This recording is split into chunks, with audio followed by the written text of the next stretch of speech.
Okay, welcome to Organised Chaos, running a business with ADHD. This can be difficult. Running a business with ADHD feels like trying to fly a jet that's faster than your flight plan. There's constant noise, you've got so much power in your hands. Turbulence that you can't fight, you can only master it. What I mean by that is, your brain is the turbulence. Your brain is really powerful, but it's also really turbulent. You can't fight your brain. You cannot fight ADHD. You have to learn how to deal with it on a more organic basis. That sounds familiar. Stick around and I've got some tools to help you get your plane under control. First off, energy. Running a business takes a lot of it. If you want to run a business that's actually going to create money, you're going to need a lot of energy. I think the neurotypical people, they find it much easier than us. It does take a substantial amount of energy over the course of the day. I'll probably use 1/3 to a half of my energy keeping my mind under control, another third to the other half of my energy ensuring the company is running smoothly, which puts me in a situation where I have very little left by the end of the day. Some days by 2 o'clock, I am absolutely exhausted and could do with sleeping for 12 hours. That's a different story altogether. So when you're running a business, you're going to deal with awkward customers, my favourite, unreliable suppliers, late payers, your own motivation swings, and 1,000 other things that I can't even think of right now. For me, the motivation is the difficult one. A lot of the time, I've got no energy because I'm doing too much on a day-to-day basis. And I've realised over time that trying to force yourself to do things when you don't really want to is one of the worst things you can do. I am currently suffering from substantial emotional burnout, and that's started to show itself about 5 or 6 years ago. I'm sure a lot of you older people are in the same boat as me, where you've struggled with this your whole life. You've only recently in the last decade realised that you've got something wrong with you rather than being wrong. So let's not pretend trying to force yourself to do things day after day after day is going to end badly for you, as it has with me. You're gonna crash. Every time you're gonna crash. So instead, learn to work with your energy. Recognize when you're in high gear and plan the heavy stuff then. So keep lists everywhere, wherever you can. Keep lists so that if you're feeling like you've got some energy and you want to get something done, you can just go to the list and pick something off the list. I've actually wrote myself, as an ex-programmer, I've written myself my own list management system. I will open that up to you guys if you feel like it's worthy or it's going to help in any way, shape or form. But I'm getting a little bit off track now. Recognise when you're in high gear, plan the heavy stuff then, keep your list going. And when you're in low gear, do the lighter admin, do the lighter work, do the planning, do creative bits, or more importantly, just go and play a computer game for an hour or two. I'm not going to say running a business is easy when you've got ADHD, because it fucking isn't. It can be like overwhelming. It's some days it's hard just to even start, just to get out of bed in the morning, let alone actually make your way through the day. So you can imagine, you can get up in the morning, you can do a bit of paperwork, then you go out on site from like 9 o'clock right the way through till 4 or 5, then you come home, then you've got to chase up all of the emails that have come in that day, you've got to chase up the calls, you've got to do all sorts of stuff. That can be an exhausting day, and there's no really time for anything else. But seeing yourself win, getting through a day like that and coming out the other side after years of being told you're lazy or unreliable, for me, that is a good thing. I am absolutely anal about reliability in the company. The staff members turn up on time. There's no excuses for it. If you want to work for me, you need to ensure that you turn up to work every day at exactly the same time, because I do not want to deal with people that are unreliable. It's too stressful. You've also got to goal set effectively when you're running a company, and then they need to be small goals.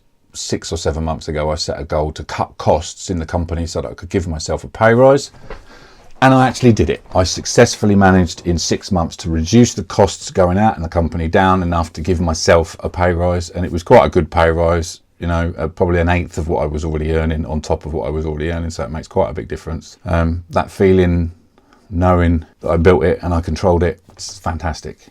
I haven't got someone leaning over my shoulder saying, have you done that yet? Have you done that yet? Or worse, as I've experienced in full-time work, someone that won't listen to your advice and won't give you the freedom or the budget to do what it is you need to do. Moving on to systems.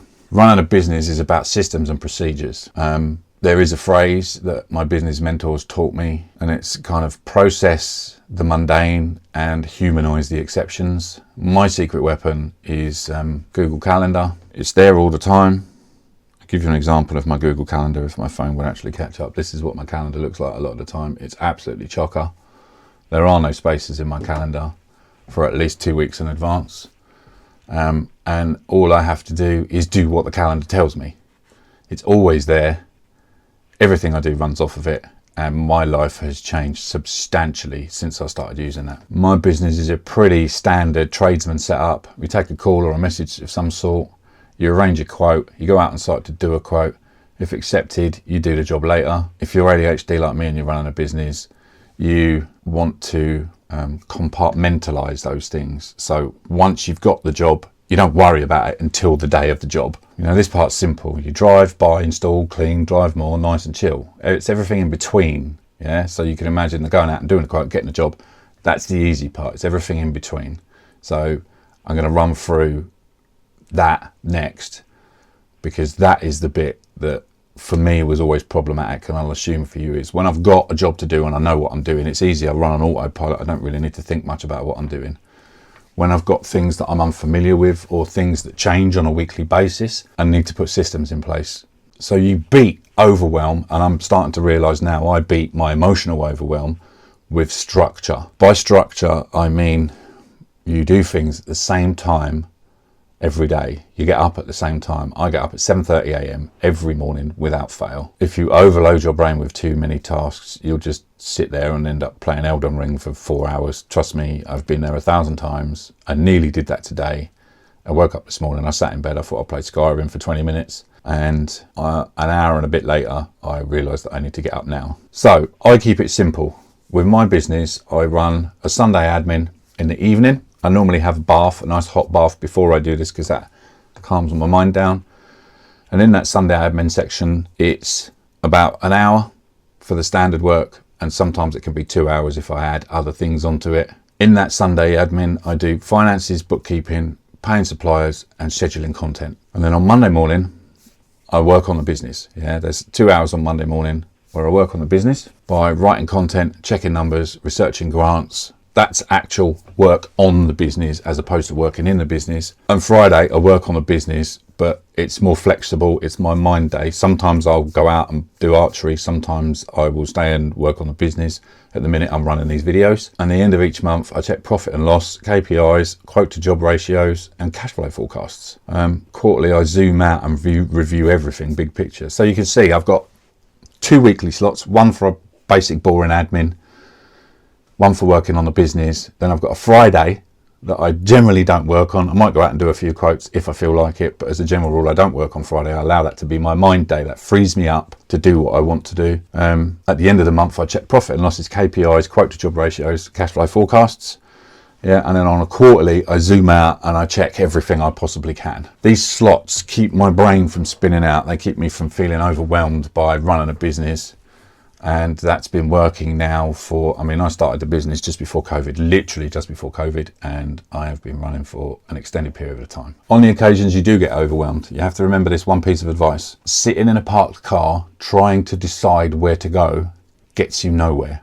You have to move. Movement with ADHD, I found over the years, is the key to keeping it under control, to satiating your ADHD's appetite. Movement, whether that be getting in a car and driving, whether it be going for a walk, whether it just be standing up and moving into another room, which you may well find yourself doing, and you get to the other room, you're like, what the fuck am I doing standing here? Why did I do that? That's your ADHD telling you what it is you need. So sitting in a parked car, trying to decide where to go, gets you nowhere. Just drive. Pick one thing, anything, and do it. Momentum beats perfection every time. These are the 3 lessons that I've learned over the years. Like I said, I have a list. Exhaustive. There's things on there that I haven't done that I put on there months and months and months ago, but I will eventually get around to doing them. That's how I run my business, mostly by setting out chunks of time to do specific tasks. The rest of the week is a bit wishy-washy. I tend to do calls and follow up on emails and book quotes in the afternoons at about 5:30, because most people are actually home then. But that's more down to my business than anything else. What you have to do is sectionalize your time. So that's about it for today. I hope I've helped in some way. If you've got any questions about running a business with ADHD, drop them in the comments or send me a message. I'm always more than happy to help in any way I can. I know the videos aren't that great at the minute, but I'll get better with time.